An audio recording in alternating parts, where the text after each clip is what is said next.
Hi everyone. As we go through the lesson, remember you are welcome to pause the video, rewind it, watch it as many times as you need as we explore how series and parallel circuits differ. So recall in a series circuit that there is only one path for electrons to travel, which means anywhere along that path that you measure current, it is going to be exactly the same. So here we have our total current represented by IT is going to be equal to I1, I2, I3, anywhere in that circuit where you measure current.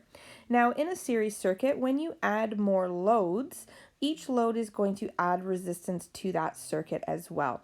So more loads means more resistance, and that is going to decrease the current that is flowing through the circuit. If we take a look at these two circuits here, circuit 1 has two loads and the total resistance is 10 ohms. So if we were to solve using our relationship that current is equal to voltage over resistance, we can calculate that in this circuit we have a total of 1 amp. So whether we measure it at any point in a circuit, it will be 1 amp. In circuit 2, notice that we have added a third load, which is going to increase our resistance to 15 ohms. So now, using our Ohm's law relationship, if we were to solve for the total current, notice that now our current has dropped to 0.7 amps. So we have added an extra load, which has served to increase resistance, thus decreasing the current. And again, anywhere that you measure current in this circuit number 2, it will be 0.7 amps.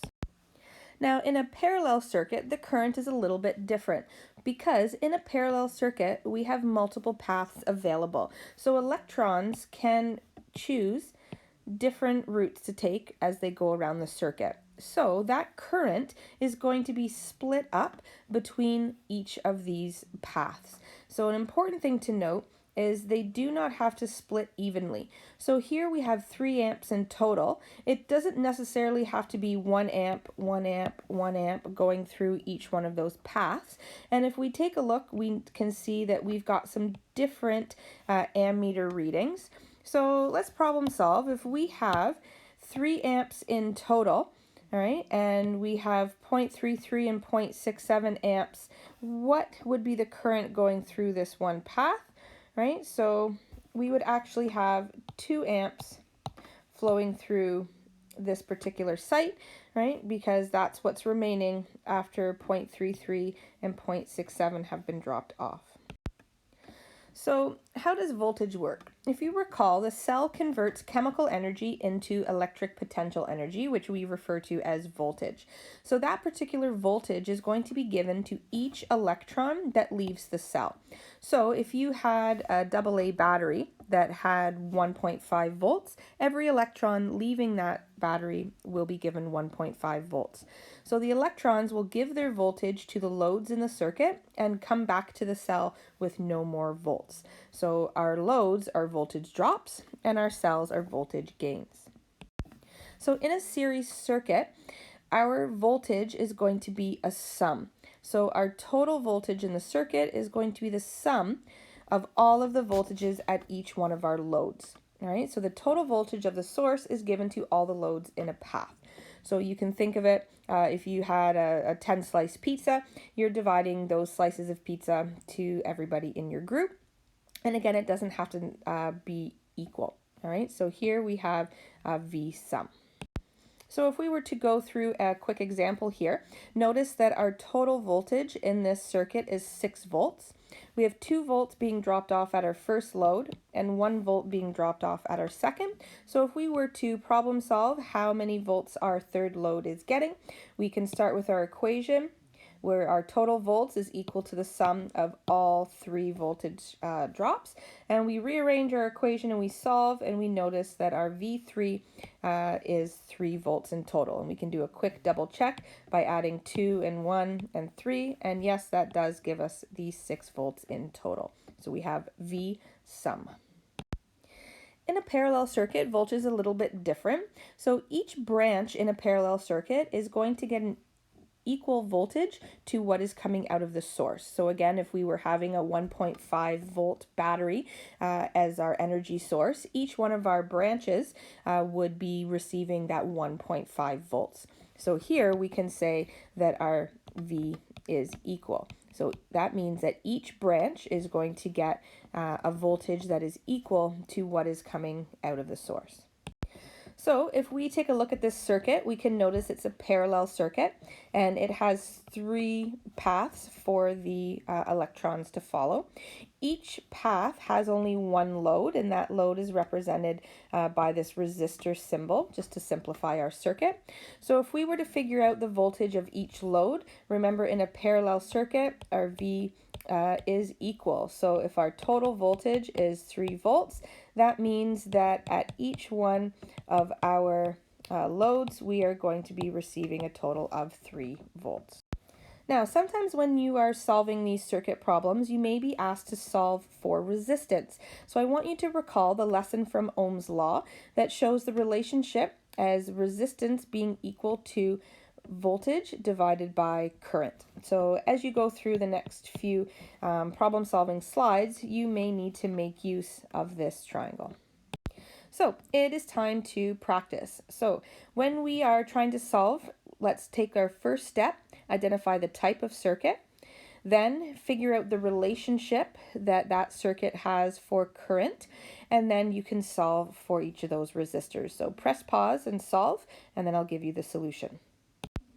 So if we take a look, this is a series circuit. There is only one path for electrons to follow, which means our current is going to be equal.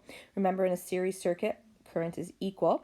So that means if our total current is 0.5 amps, then that means that every single load is also going to be measuring 0.5 amps.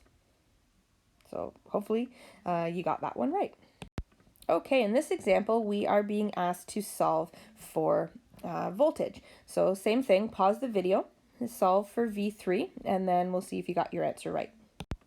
So to take this up, right, we notice again this is a series circuit. So the relationship for voltage is a sum. So if we take our total voltage, that's going to equal to the sum of our 3 voltages at our loads. So we rearrange our equation and we solve, and we should get 3 volts as the value for V3. So hopefully you got that one right as well. Alrighty, so in this example, we are going to solve for resistance. So this is where we are going to recall Ohm's law relationship, right? V equals I times R. So if we rearrange that, we should be using the equation of resistance is equal to voltage over current. So take a moment, solve for each resistor, and then we'll see if you got it right.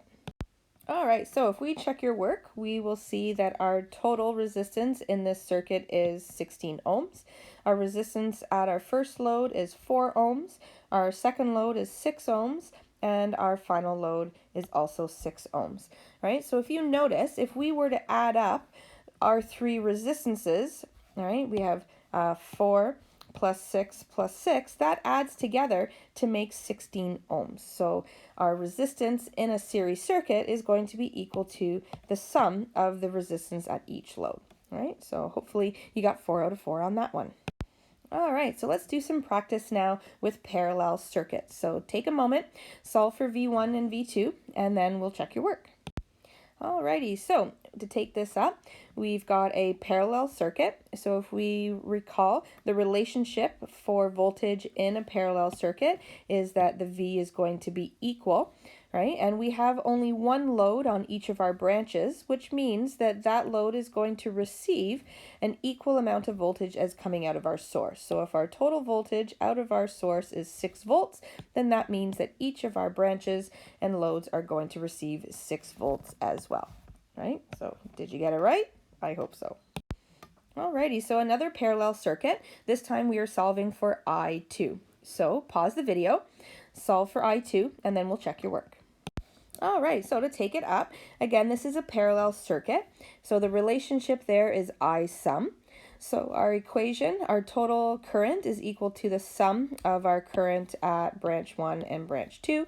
So if we rearrange our equation to isolate for I2, we substitute again in with our units and we get an answer of 1 amp. So hopefully you got that right as well. All right, a little more calculation time. So we are solving for resistance. Recall the relationship in Ohm's law that our voltage is equal to current times resistance. So we can rearrange to have our equation of voltage over current. So solve and we'll check your work. All right, so if we check your work, your equivalent resistance coming out of our source here is 2.4 ohms. Don't forget our unit. And then our resistance at our first load is 4 ohms and our second load is 6 ohms. So you might notice that our equivalent or total resistance in this circuit is lower than either of the resistance at the branches. So you can think of these branches like lanes on a highway. The more lanes you add to a highway, the less traffic there is. So the more branches there are in a parallel circuit, it will serve to decrease the overall resistance.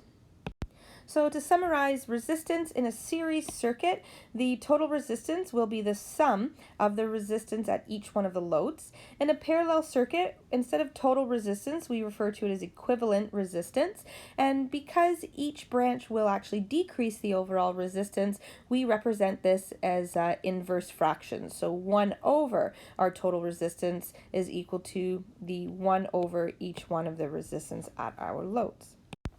So to summarize the relationship of current and voltage in series and parallel circuits, we can summarize it in a chart, and I would recommend putting this chart on the top of your homework page as you go to easily refer to it.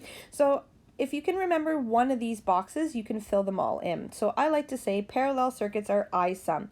And I sum kind of sounds like awesome, and parallel circuits are awesome because if one load burns out, the rest of them are going to continue to work. So we can fill in I sum in this box.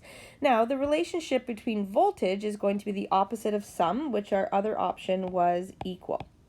So in a parallel circuit, our I is sum and our V is equal.